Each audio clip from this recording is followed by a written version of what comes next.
ஒரு சிலருக்கு பார்த்தீங்கன்னா ஜாதகம் இருக்காதுங்க. அப்போ அந்த ஜாதகம் இல்லாத ஒரு நபருக்கு வந்து ஏதோ ஒரு விஷயத்தில் ஒரு குழப்பமான மனநிலை வருது அப்படின்னா, அதை எப்படி தீர்வு தேடுறது அப்படின்னு பார்த்தோம்னா, ஜாமக்கோல் பிரசன்னம் அப்படிங்கிற ஒரு அருமையான வழிமுறை இருக்குது நம்மகிட்ட.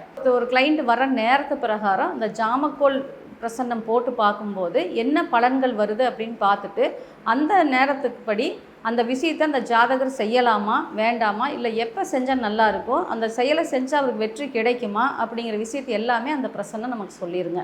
இப்போ ஒரு உதாரணத்துக்கு பார்த்தீங்கன்னா, நேற்று பார்த்த பிரசன்னப்படி கன்னி உதயம், கன்னியிலேயே சந்திரன் இருந்துச்சு, 2ஆம் இதில் வந்து சனி உச்சமாக வந்துச்சு, மற்ற எந்த கிரகங்களுமே ஒரு நீச பலனில் இல்லை.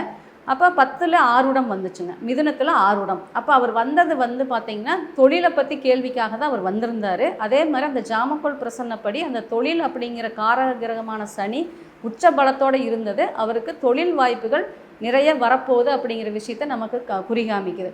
அதே போல் நம்ம அந்த விஷயத்தை அவங்களுக்கு சொல்லியிருக்கிறோம். நல்ல தொழில் வாய்ப்புகள் வரும், படிப்படியான உயர்வுக்கு வருவீங்க அப்படின்னு சொல்லியிருக்கிறோம். இது வந்து சிறப்பான ஒரு பலன்களை சொல்கிறதுக்கு நமக்கு உதவியாக இருக்குங்க.